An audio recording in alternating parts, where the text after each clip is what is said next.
had to really have honest conversations where I'm like, you scratched me. Yeah. God, you actually scratched me. And I did not like that. I didn't go to church for a season. I didn't know how to pray for a season. All of those things. And I'm like, I'm having to really honestly say, you hurt me. On day 2 of that role, I promise you, everything that you could imagine to be toxic in a workplace, literally that was the space I was in. Add everything, and you had this cocktail of wrong. And it was, for me, a big shake-up because I'm like, why am I here? God, you're the one who's supposed to order my steps. I've trusted you, I've put in time, I've confidently spoken. I've done the things that, the Bible says to do when you're really believing and trusting in God, but I'm in this wilderness experience. It was a way to process my emotions without sometimes what feels as sometimes the slight censorship of Christendom that kind of forces you to say, you have to say something this way. It is well, it is not well. Faith doesn't always mean you're going to get clarity in the situation. So you sometimes think, okay, I'm going to pray about this. I'm going to do all the right steps and going to go to church, hear this sermon, and I'm going to get clarity. But there were days where I prayed and the next day was worse. Thank you so much for being a part of our growing community. It honestly is just such an honour and such a dream to see how Magnify is growing. For anyone who's new to our channel, Magnify is a network, community and platform focused on empowering ambitious women of faith to thrive in our various spheres of influence. And we know how important it is to have safe, honest, authentic conversations as women of faith. And so we want to provide a space to do that. My name is Ruth and I'm the founder and CEO of Magnify. And my name's Rachel and I'm part of Team Magnify. We'll be your hosts and we'll also be featuring guests each time. So if you like our content, don't forget to like and subscribe and most importantly, share with a friend who you think would benefit. So today on the Magnify podcast, we have with us NASYA Burke and Mary Adeyemi. NASYA is the EMEA Partnerships Lead for a leading ad tech company. She's previously been a client director at Kantar, where she helped the campaign strategy for accounts such as Adidas and Disney Plus. Outside of work, NASYA is a worship leader. Team Magnify love the joy with which she shares all of her interests and work. Mary is an award-winning investment professional with a long tenure working with investment banks. She is the CEO at Vishebility, where she coaches female professionals to find joy and advancement in their careers. Mary has also got a debut book called Visible Strengths. We love how Mary continues to double down on her knowledge to help other female professionals. So it's so good to have you both with us today, ladies, and we're going to be talking about what do we do when we have a crisis of faith. So it would be great, first of all, NASYA, to hear from you. How did you actually come to faith? Well, I was, I guess, one of these people who were born into a Christian family. So my parents have been pastors before I was born. Yeah. So I kind of like was born with a tambourine in my hand, as I kind of say. And, I went through the motions of going to church, singing. If there's something that needed to be done, it was done. But I would say my relationship really kicked off when I was 18 after the death of sudden death of a friend that really shook up my perspective that tomorrow is not promised. So I don't want to be lukewarm anymore. And that's when I started developing my journey with God and faith. And it's been like a journey ever since then. Yeah, so good. How about you, Mary? Slightly similar, always basically grew up in a household of faith.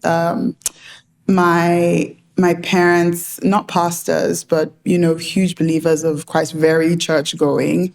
But I grew up Catholic, which is interesting because sometimes I think people say, oh yeah, like you're Christian, but then I think people who are Catholics feel like they're like a little subset of that and sort of separate. And so that's how I grew up, doing mass and morning service and all of those things. And I one of the biggest elements of growing up for me was the fact that I am a product of faith. My parents waited 11 years before they had kids after they got married. And so when they had my brother and then I came after, it was always like, that was a big part of our life. Like you are actually the gift of like a long season of prayer. And so I grew up with that awareness.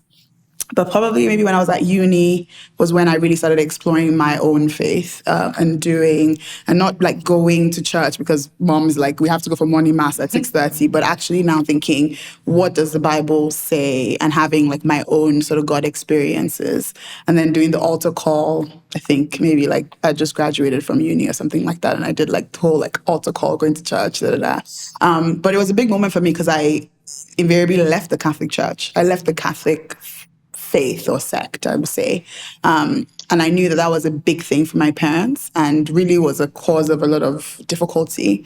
But I would say that was probably the first time I felt as though I was making a decision, fully trusting in God and my own path and my own walk of faith without necessarily doing exactly what was my parents had brought me up to do. Yeah. Yeah, and faith, so even for both of you, since you've come to faith, it's not a linear journey.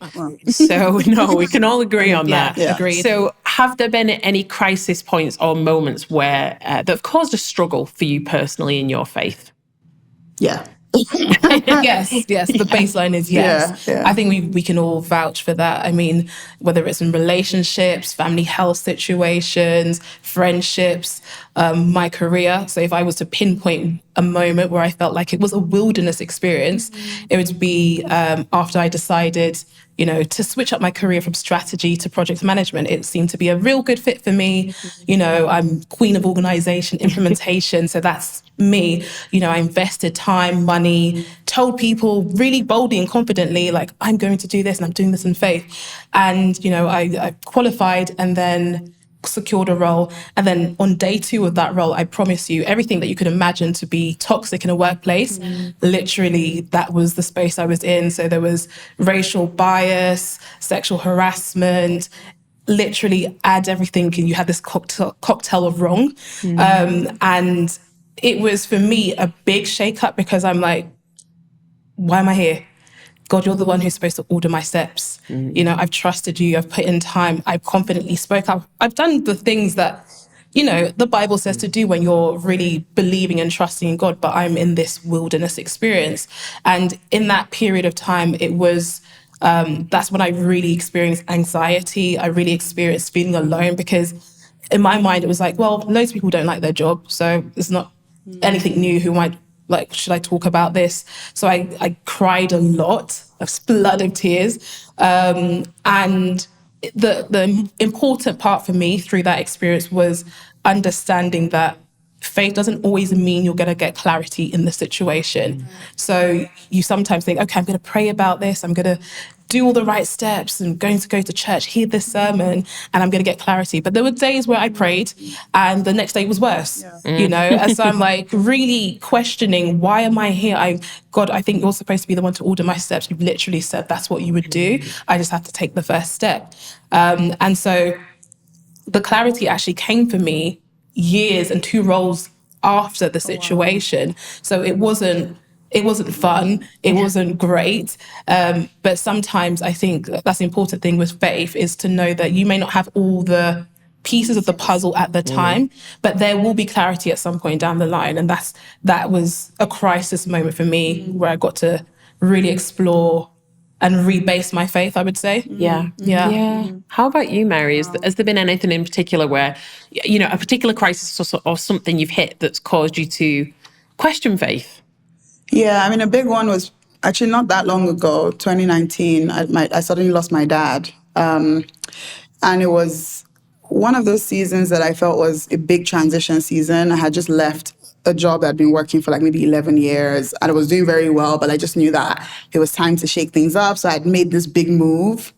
And 4 months into that role, my dad just passed away. And we were in the middle of planning his birthday, actually. So his birthday was like 10 days after. And he was just suddenly ill. And then he was gone in like a matter of hours. So that was just very, that was jarring for me. Yeah. And it happened at the start of the year, happened in January. So it pretty much defined my entire 2019. I don't even know what happened in that year. Like it just, it defined everything. And that was a big one. That was a big one for me. And I think it made me question a lot of things, I lost it was weird. I lost sort of trust in God somewhat, but I also lost trust in myself. I lost trust in the words that I felt like God had told me, because over years I always imagined, my dad would be, walk me down the aisle. I had all these like images of things I would do with my dad, but like here I am now, like, but he's gone. So there were visions or pictures in my mind that clearly were never going to happen in real life now, because he's actually gone. And so I started thinking to myself, so what else am I standing on as a word from God, but it's just really a figment of my imagination?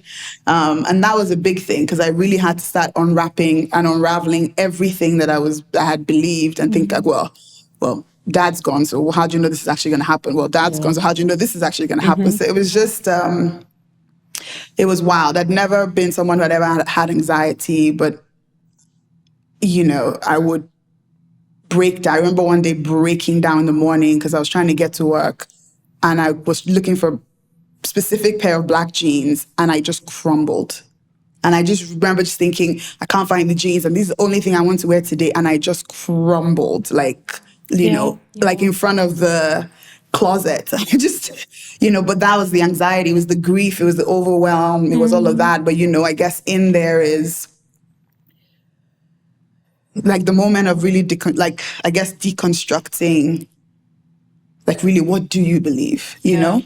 And we read, like, chapters of the Bible, like Job, who lost everything, lost his family, lost his friends. And it feels like a story. And then when it's happening to you, you're thinking, hold on, like, this is a lot, and having to just navigate that. So, so not that long ago, and I feel as though I'm just kind of coming out of that season of feeling very sort of discombobulated, and questioning everything, but also still seeing God through the season.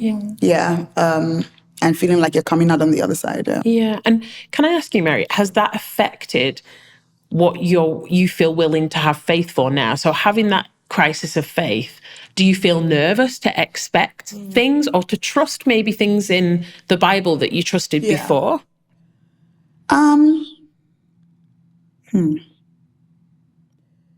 think it's difficult to not say yes to that question, because I think that's just the reality. Things that happen to us, your hurts or whatever, shapes your worldview. And I think that was sort of one season. But then I think what I had to look to is that, in that time, I also feel like I really felt God's comfort. And I felt that, death is inevitable. Everybody is going to go through it. My dad lived a good life. I really had this weird sort of two things can be true situation, because I had a lot of gratitude, but I also had a lot of disappointment at the same time. But then through it all, like, the scripture where it says, like, all things work together for your good, it really comes to life, because you're thinking, like, despite everything, this might be challenging, this might be difficult, but you can sort of see this little, this thin line that's weaving through that sort of somewhat makes sense. And you still find things to be grateful for. I would sit down some days and all I would feel would just be intense pride. Like intense pride, like, oh wow, like that was my dad. He's awesome. Look at all the lives that he impacted. Look at all the things he taught me. Look at all the things, I would just sit and just think, I know he's gone, but I'm so grateful that he was my dad. And those are like silver lining moments, right? And so when you feel those, you come out and you think, okay, that was tough, but I feel as though I'm stronger for it. It could have been way worse. Just so many things you use to console yourself. But like definitely, they're just times where I'm like, I want to trust God for something. I'm going into a new season now. As you're talking about, I'm going into a new season now, and I know that somewhere in there is still that trust that, that might have happened before, but there's still that trust. And I had to really have honest conversations where I'm like, you scratched me. God, you actually scratched me, and I did not like that. I'm not gonna lie about it. I didn't go to church for a season. I didn't, I didn't know how to pray for a season. All of those things, and I'm like, I'm having to really honestly say, you hurt me. And I didn't think you could hurt me like that. Yeah. And I'm disappointed in that, but we're going to continue on this journey. Let's go. Yeah. It's beautiful to hear you talk about the tension of the kind of the grief and the crisis with trust at the same time. And I just wonder for you, Nasya, in your career transition and believing this is the next step. I've been doing everything right. I've made the right choices. I'm using wisdom. You get there and you're like, what's going on? And even the fact that there wasn't an instant change overnight, it wasn't like everything fixed itself. Yeah. In terms of what you expected from God, has that changed since that point? Did it damage it for a time? Absolutely. So for me, I've always had this, I guess, because of my upbringing, God is real and that's that. And I think that stemmed from seeing my parents being the same that they are at home, out behind the pulpit, and also seeing testimonies, right? Because testimonies, I see them as fuel to be like, okay, that person did it, went through it, got through it, so can I. And in that season for me, it was just sometimes blind faith. Like, I don't know what's going on, can't make heads or tails of it, but God, I trust you. I had to make peace with the fact that God is sovereign. So when I accept that, okay, in this life, we're going to have the pieces and answers sometimes, and sometimes we're not.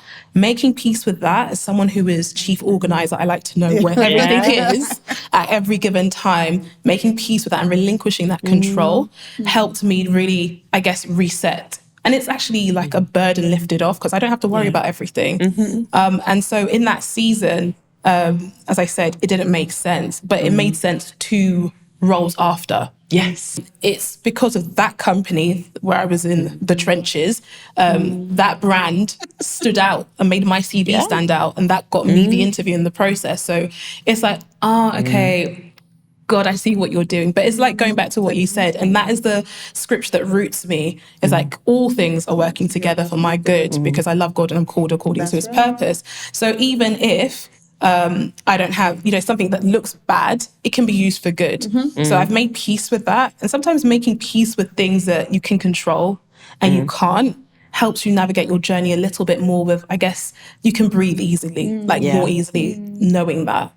So, Nasya, is there anything practical from that time where your present reality wasn't lining up with maybe what you felt God had said or what the Bible says? Is there anything practical you did to navigate that time? Yeah, so definitely, as someone who's like a type A person, very direct, likes to have all the pieces together, you're always looking forward. I'm always looking forward. I'm always looking at where I am today and where God says I should be or what his word says. And that distance in between can sometimes be really daunting because you start to question yourself. You start to question if you're capable. But I think the thing that helps me is just breaking it down step by step. You may not have the faith to get you from A to B, but you could have the faith just for 8.1 for the next hour. And using the fact that grace is here, use a daily dose of it just to help you. If it's like, God, I'm about to do this presentation and I'm not prepared, but help me, cover me where I've kind of fallen short. It's those little incremental pieces in your faith that I think closes the gap. And some of the practical things I've done when you're like in the trenches, when I say like you're really deep in it, like the valley of the shadow of death, or whatever you want to say, is really simple things like offsetting the negative voices that come to your head. So I will surround myself with those positive encouragers, the cheerleaders that are in your life. Talk to them, listen to positive news. Because if you turn on the news, you're going to hear something that is negative. Look for the stuff that is positive. And as a worship leader, worship is the way I express my love for God. And also it helps me reset my mind into who God is rather than the situation. Even silly things like getting a rush of endorphins. So my feed on social media is full of cats and dogs. Like, it really is. Like, I'm not joking. So I will sometimes just look at that stuff to just numb my mind a little bit and take my focus and just have a rush of, I feel good, broken up the day a little bit. But I think, you have to just have grace for yourself as well. That self-care, because you may be in the warfare. But along the warfare, there might be battles that you're winning along the way. Celebrate those. Eat that tub of ice cream. Whatever it is, to just break up and celebrate where you're making progress can just help. Like, it's all about, as I say, the journey and enjoying that process. But when the gap in between, I think one thing that I always accept is now that there's going to be character building because of it. So I'm going to be better for it. Absolutely. I don't like it.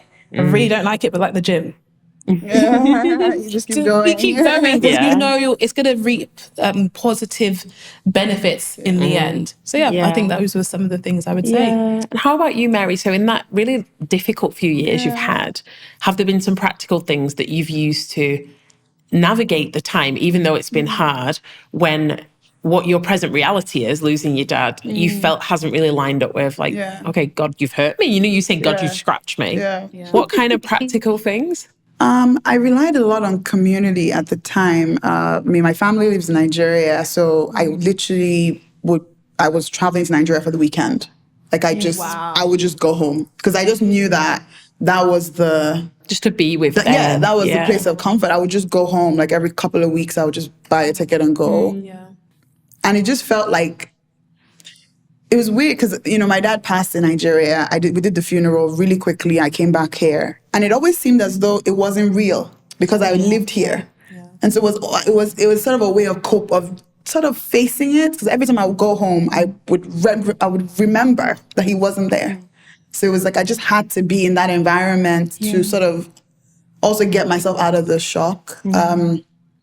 And then I had lots of friends who rallied around me, who would come and stay over like sometimes during the week. They would just hang around and just make sure like I knew that they were there. They would pray with me, they would pray for me. They would bring the tissues, lots of tissues. At the time, they would talk. They would talk with me, listen to me. I really relied on community a lot. I also actually did therapy for the first time. I had grief therapy, and that really helped. I didn't do too many sessions, but I was going every other week, and it was interesting because these were not faith-based questions. There was no conversation about God. I didn't even know if my therapist even believed in it. We didn't even get into all of that. But I think invariably it was a way to process my emotions without sometimes what feels as sometimes the slight censorship of Christendom that kind of forces you to say, you have to say something this way. It is well. It is not well. Like right now, it is not well. Like I'm not feeling like it's well. I'm not really sure where it's going. And so I think just, if you were in church, it just felt like you had to do this thing, you had to do the whole worship thing, you had to do the whole clapping thing. And I was like, I don't want to do that. And I just felt like therapy was helpful to really help me process my thoughts, help me understand where I was in the whole thing. I remember my therapist actually asking me one question. I couldn't say the words, I lost my dad. I couldn't say it out loud. It was almost like every time I wanted to say it, I would literally like choke up and I would just start crying. I remember one day we got there in the end, maybe 6 weeks in, I was like, I lost my dad. Like I said it, and then she was like, okay. So what did you actually lose? And I'm like, I lost my dad. But she's like, yeah, that's the person you lost. But what did you lose? And that made me really pause. And, there's the person of, what I really lost was my biggest cheerleader. What I really lost was the person that I liked to talk to the most. What I really lost was, this, my somewhat, I guess, support system or, if anything went wrong, I just knew, I could call my dad. I could call him for advice. I could call him for anything. And so that's actually what I lost. And I really had to start, and one of the things was like, okay, so how can we help you slightly replace that? We can't replace the person, but we can sort of try to help you replace what you lost. So how do you figure out new support systems? How do you figure out other relationships that can maybe help bridge the gap? So that was really helpful for me. Prayer was out the window for me, really. I just couldn't do it. And I also just wasn't going to church. I couldn't be in that environment, I don't think. And so I would just play like worship music, Maverick City, or, at the time I used to listen to a lot of Hillsong. They had some really cool albums. I had to listen to a lot of Hillsong. And I would just, stay there. Probably wasn't singing along, but I would just stay in that space. And I think for me, it was the logical part of me is saying, you might not feel like it, but you know that this is what you need to get out of this, to help you get here. Yeah. The truth is you don't feel like it, but you know enough about, like, deep down in all of this, you know that God is real. You know that God is for you. You know you're going to come out on the other side. And you know that the way to get out of this depression is to stay in the place of worship. So you may not feel like it, but just do it. Yeah. So it was almost a very mechanical thing. I would just wake up and press play, and then we go. But I wasn't feeling like it. I wasn't lifting up holy hand. I wasn't doing anything. I was just like, this is just what I need to do, and I'll just, hopefully it would help. And yeah, like phases. So yeah, so definitely community worship, therapy was really helpful, I would say, through that, and then eventually, like, reading scripture, like reading the Bible, just sit down and actually read, and scriptures will come. Or I used to do a lot of YouVersion, like devotionals on grief, and I would just sit and read and just understand that the feeling I was having is not unique to me. I wasn't going mad. I was experiencing something that was real and raw, and it's common to everyone. And, you don't beat yourself up for feeling like this. And I feel, actually, in that season, I didn't like speaking to my mom. I knew she needed me, and I would always do the whole, like, I need you thing, but I didn't feel my emotions were safe with her, which is a really big thing to say. But I just felt as though, like, she's like, my mom is like, this is God, sovereign God. We don't question God. This is it. And I felt like my own emotions were unsafe there. Because I'm like, I don't think that by questioning God, I'm saying I'm losing faith. I think those two things can coexist. But that's not the way my mom handles faith. She's all about, this happened, this is good that it happened now because something else could have happened. And I'm like, why are you thinking about things in that? It's random. But for me, it was like, no, I really want to think through this, knowing that God is God. But I'm trying to figure this out. And I'm trying to work through that. And I didn't feel as though I wanted to. There were just certain people who you would ordinarily think I should be talking to, but I just was not. Because I was like, I don't want to leave that conversation feeling like I can't actually be honest about my emotions. And so, and the weirdest people will show up in the season. Like, people that were had not even been that close in my life in the years before, but God just brought them around me in that season to help, right? And I also remember, like, maybe a few months after, or maybe like 9 months after, another friend of mine lost her dad, and I was her first phone call. And it's amazing because you just think like the very thing that can break you is the very thing that God will use as the whatever, And I remember her calling me, and maybe she called me for whatever reason. I just knew that something had happened because it's not a regular phone call. So when I picked up the phone and she was like crying, I just lost my dad. I was like, right. There's seasons you go through that God would definitely use as the testimony on the other side, or like, the encouragement for someone else. So those are the kind of things that I think I relied on in that season. And so you've kind of spoken about a bit of a stigma attached to difficulties in faith and a faith crisis. Nasya, did you experience that at all, even just personally? Yeah, I felt like I have a similar kind of understanding, because especially having parents that are pastors, their faith is, even in the middle of the storm, you're going to be rock. And I'm like, well, I'm a delicate flower. I understand. And so I had to grapple with, my emotions and my faith. And even going back to what you were saying, is sometimes that mustard seed faith is enough. It's sufficient. So even if you're feeling like, I just don't feel good, I'm not okay, it's all right to tell God that. We don't have to hide our emotions. He can see that already. So at the stage I'm at now, I'll be like, okay, God, this doesn't look good. I'm not happy the way this situation is. I don't know how to navigate it, take it off. But then also saying things where it, I guess, coincide with my faith, but I know that you can do it. I know that you can sort this out. And so the stigma, I think it's a little bit dangerous because it can put others off. Those that you want to share your faith with, they need to see us as real, because we are real, and we do go through those same emotions that everybody does go through.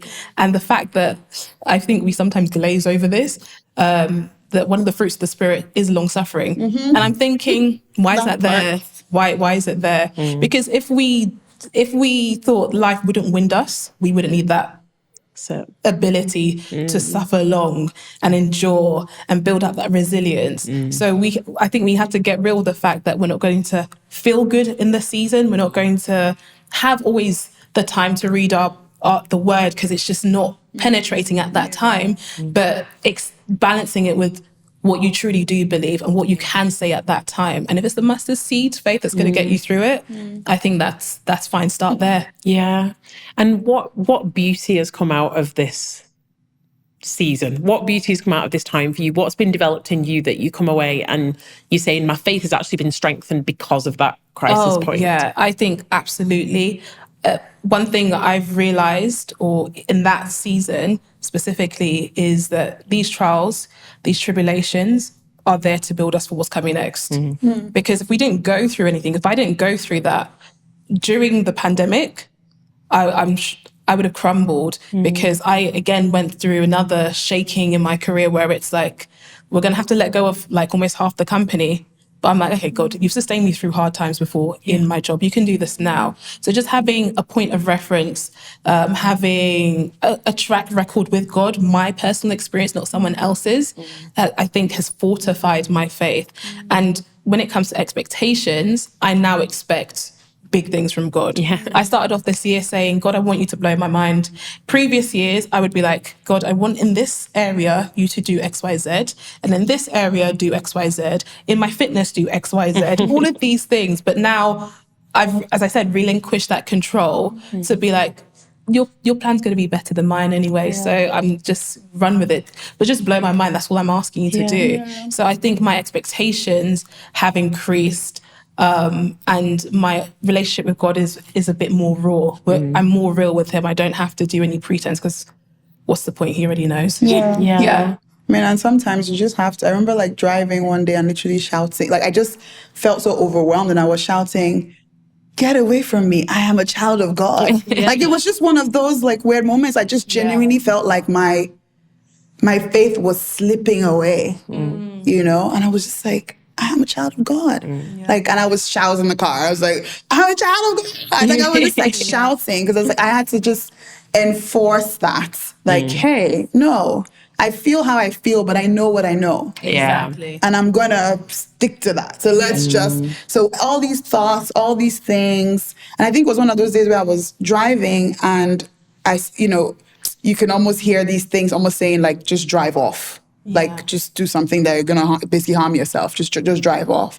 And you're just like, like, Like, I used to think, I used to have a lot of dreams about my dad. And so I then used to look forward to those dreams. I used to look forward. So almost like I lived to like, And then I would process information about like, actually, it wouldn't be so bad to like, let me just go and hang out with him more permanently. And it's weird because I didn't really feel, they were not suicidal thoughts. They were not, I don't think they were that because I was not reaching for anything. I wasn't trying to harm myself. I wasn't any of that.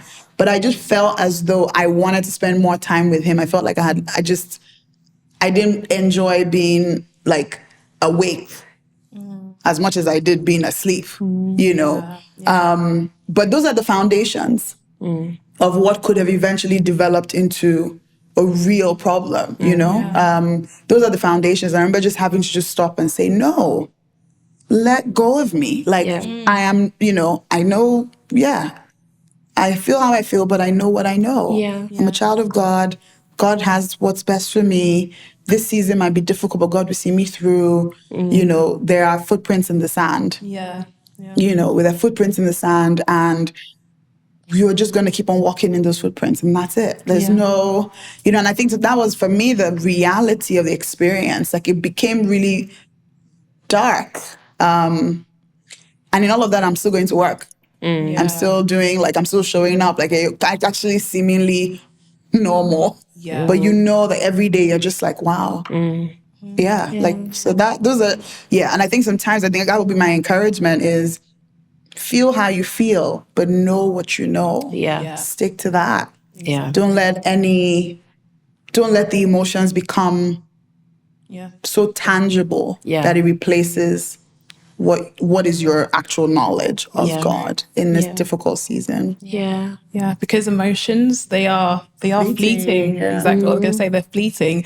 So what you know is like the truth isn't subject to change, facts are. And the fact is I feel down, the fact is nothing's good, but your truth will remain to you. That's what anchors you. And I think we have to get I don't like it because we preach soft life. People talk about soft life and having that, you know, no struggles or anything, but we have to get comfortable in being uncomfortable. Because God said He's our helper or He's our comforter, but that doesn't mean you're always going to feel comfortable. Sometimes the next level or progress requires exactly. So when you are, sometimes now I get excited, like, okay, something's feeling a bit shaky here.